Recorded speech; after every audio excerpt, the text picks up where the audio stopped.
We were asked a very specific question earlier, Chad, as we were here in studio preparing for the show.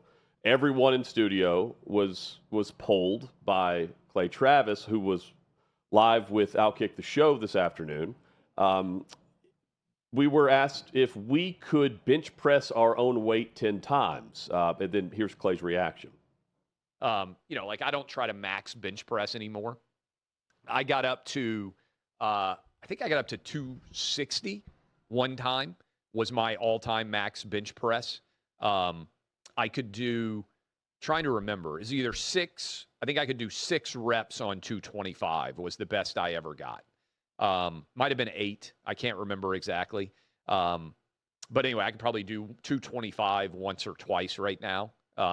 Adam says in our studio right now, 3 of the 8, I don't know if it's men and women, but it would be, I don't know what the rate is for women. I don't know if bench pressing your weight would be a good test for women. I don't know. So all men, 3 out of 8 in the OutKick studio can do their body weight 10 times. I think it's 20%. And by the way, those guys are all younger than me. I don't think there's anybody older than me in the studio right now. So we got a bunch of pussies, basically, in the OutKick studio. That's what that's teaching me. First off, there is someone older than Clay in the OutKick studio. Wow. It's Colin Warner, and Colin's one of the dudes apparently who said he could do this. Clay Travis. By the way, I'm calling bullshit on Colin. I'm calling bullshit on Clay on this. And whoever else said this, unless it's Tyler, who's a damn marathon runner in the back, who weighs about 140 pounds, he possibly could do it. But no one else is doing it. I never thought, Clay, you'd say SBAP to us, but here we are. I loved it. No, well, first of all, how many times do you think I can do 185? First off, you weigh 185? Is that what we're going with? Yes. Okay. Yeah, that's my. What do you think I weigh? I weigh. I would go like 195 if I had to guess, but okay, we'll go 185. If your max was 260, when was the last time you maxed? 10 years ago, you said? Oh, it's been a long time since I tried to max bench.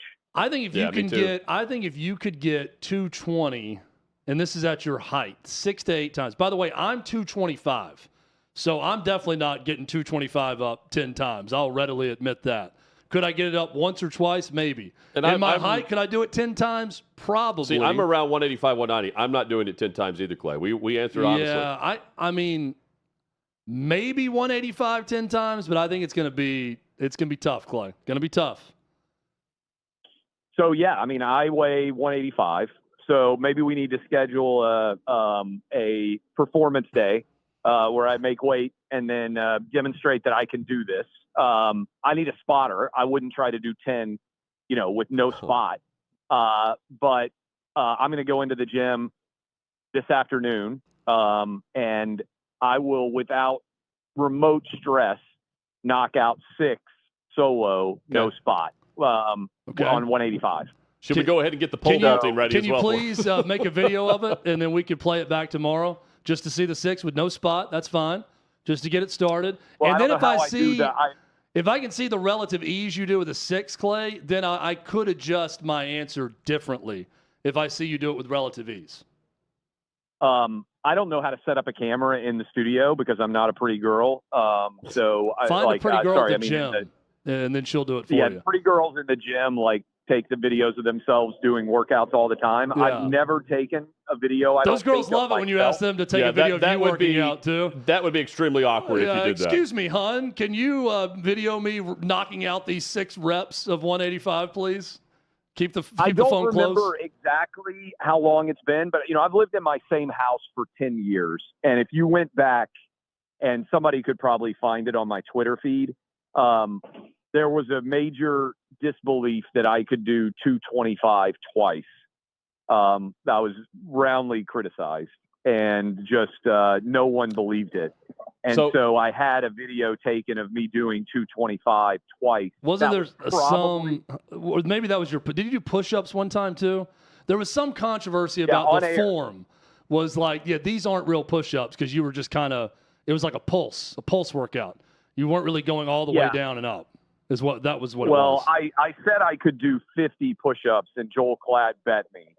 And then I did them on we had Dean Blandino, Yes. who is like the Fox Rules analyst, showed up to be the official judge. And I think that, frankly, I was held to an unfair standard because I don't think first of all, I would have trained differently if you're going to say your chest has to touch the ground every time, because I think actually you could cheat easier on that, by which I mean anybody out there who does push-ups. Bouncing off of it. If I just, you can just bounce. Like I could basically stop, the rep. Your natural body control is going to demand that you hit the deck. They call them like chest to deck push-ups. And sometimes they want you to like flash your hands. But I actually think those are somewhat easier because you're not having to maintain body control throughout. So your chest to deck is really you're just pushing yourself up, and then you basically kind of let go and let your chest hit the ground again. And so you're getting almost a break every single rep. Now, I will agree, some guys do like bro push-ups, and those, like, you barely move, like you're not actually getting close to the ground. But I'm pretty I think I could do close to 50 right now on the push-ups still. I'm good at push-ups, bench press, sit-ups. That is my athletic ability. I can knock out, 100 easy sit-ups, no doubt. Boom, boom, boom. Well, see, now we're getting into territory where if I try one of these feats, like, then I'm absolutely not going to accomplish whatever my mouth says or whatever trash I talk about the next one. Like, so if you got to wait a few days. I've got to wait. Between. Yeah, if I'm doing the bench press and then we're going to try 50 push-ups, I'm screwed. I'm totally screwed on this. That's true for anybody, right? If you're maxing out, like I would say the push-ups are not connected to the connected to sit-ups. So, like, I could easily do, whatever it is, 6 or more 185, and then go immediately do 100 sit-ups, like, no issue. I don't think those are very directly connected.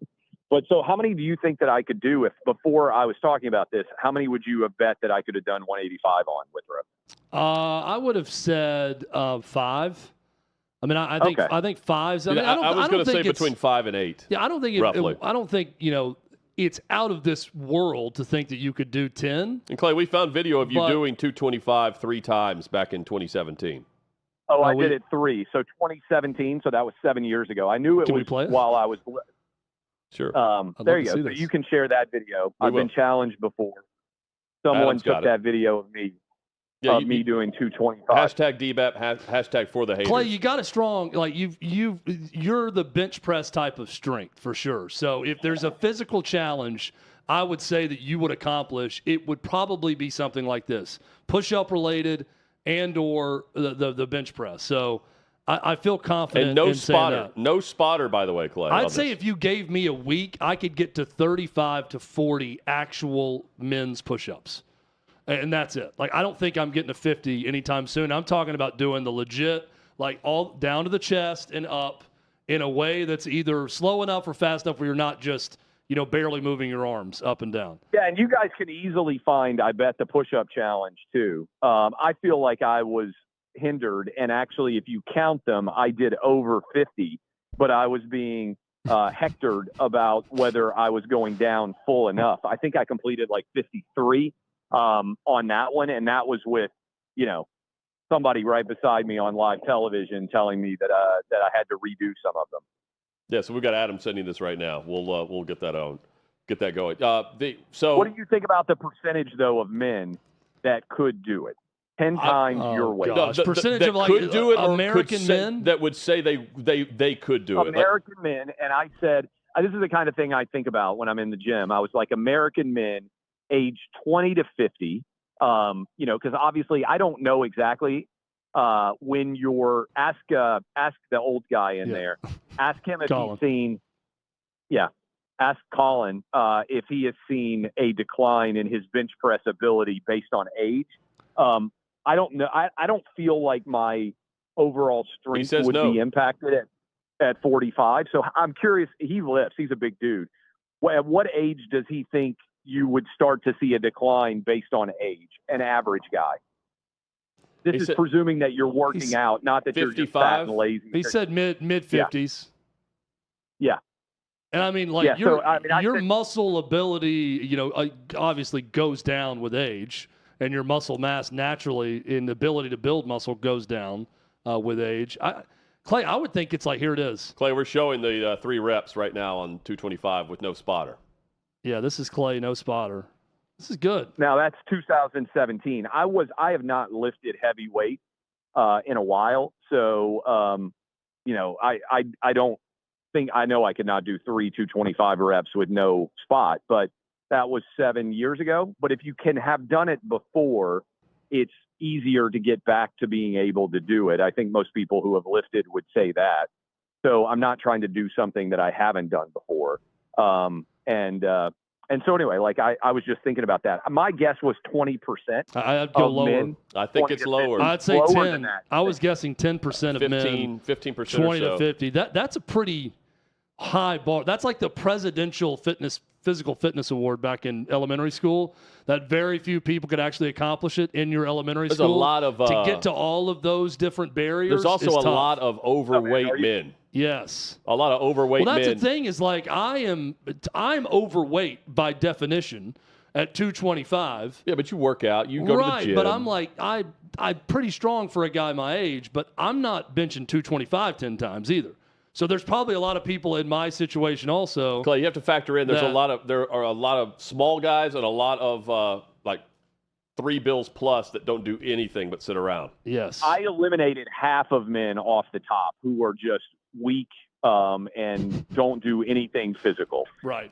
So most of whom will be voting for Kamala Harris, but I eliminated that half of the man population almost immediately. Okay. And then I think there's also like 10% of the male population that is actually just freakishly strong and doesn't even do that much to be strong. Okay. Right? Sure. Now, as you age, I think that advantage diminishes, but all of us know a dude who at like 25 inexplicably could just like pick somebody up and throw them. And you're like, Yes. how are you, so ridiculously strong?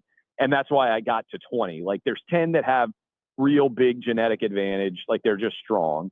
There's about 10 that would work for it. And then there's 80% that couldn't, that would not be able to do it. Yeah, see, I'd even go down to 5 and 5. I like the categories you're describing, but I think it's 5% genetically gifted enough to do it, 5% work hard enough to do it, and then 90%. And there's probably 20 to 30% that are close, Very right? close. That are like Very close. that are pretty active, that aren't completely overweight, that are in decent shape, but they just can't do it. And that doesn't mean they're in awful shape. They just simply can't do it. And that's probably 30% of the population. About this, I think the first time, because I thought it was funny, and I'm going to forget his name who said it the first time, but he was like, what would the presidential election look like if only men who can bench press 225 or more were allowed to vote? We're allowed to vote? Wow. Only men who could bench press 225 or more. It would be a red wave, Clay. I think that's what would happen in elections if that No were the doubt. case. You think 90-10 Republican if it's only men who can bench press 225 or more? Easy. Yes. Yes. Yeah. We I know think that I saw somebody float that question, and I was like, that's a really funny question. Is there anything that you can think of physically that would more easily determine how you think someone's going to vote than bench press 225 pounds? What if the only requirement was someone who could run a mile under 8 minutes or under 10 minutes or run a half marathon? I think you'd have a blue wave if that were the requirement in men. I think Democrats are long distance runners, Clay, and I think Republicans are more strength guys. So I think that could swing the election the other way. Your thoughts? Oh, it's interesting. So you're saying like the average marathoner would be very likely to vote Kamala. Absolutely. And the average strong bench presser would be very likely to vote Trump. Yes. I think if you are a cyclist or a long-distance runner, you are more likely than not to vote for Kamala Harris. And I think if you're a guy that benches over 225, you're definitely voting for Trump. so. Not everyone would be Lance Armstrong, is what you're saying. Right. Lance Armstrong. Now, if you take the right drug cocktail, That's what I'm saying. then, you could also be Republican. But I don't think there's that many. Chad? Well, my thought it's interesting because my thought in general is if you are a cyclist or a runner, like marathon runner, Yep. that you probably are rich because those are very rich person things. I mean, in general, right? Like your wealth would be far higher than the average person. I don't think there's that many people who make like $15,000 a year and like have a bicycle and get out on the roads and bike on the weekend. Only if they don't have a car because they make 15 grand a year. I just like, I think if you're, maybe it's just me, this is stereotyping, but I feel like if you're super thin, if you're in like ultra marathoner shape, then you lean left. I feel like the men that I see that are super thin in shape, but not a lot of muscle tend to be more left leaning. Am I wrong in that? I still think it's based on where you're from, I think. Could be. There's not a lot of thin people where I'm from also. So maybe I'm only seeing thin people in the movies. This is, by the way, to me, a really fun conversation. Like, you have to find things that people do. And basically, like, for instance, you know, like if you hunt, you are probably voting Trump, right? Carry permits, red. Yep. You have ever killed an animal, if you have a handgun permit, you are like 90% probably likely to vote Trump, right? If the flip side would be, I would bet, like, if you are a lesbian, you're probably like, if you live with a woman or married to a woman as a woman, what do you think? Like 90% likely to vote Kamala? Maybe higher, but yeah, I think that's a fair assumption. At least 90. I'm with you. I'm following. 90. All right. So I'm trying to think, like, if we just had to pick things that people do, right? Not, if you are a certain age or you got a graduate degree in a certain thing, like we can think through it, but just like things that you would advocate, right? That you would be in favor of in your way that you spend money. I'll give you another one. College football season is coming up. If you are an SEC football fan and you are a season ticket holder, that is, you're going to go to multiple games to watch a team, I think it's probably 75-25 that you're voting Trump. Would you guys agree with that? Oh, I think even higher. SEC season ticket holder. Again, I'm going more extreme. I think it's 85, 90%. I think it's the equivalent of lesbians on the other side of it, Clay. Okay. What about Big Ten? So you think Big Ten, I think, is probably because some of these schools actually are super left.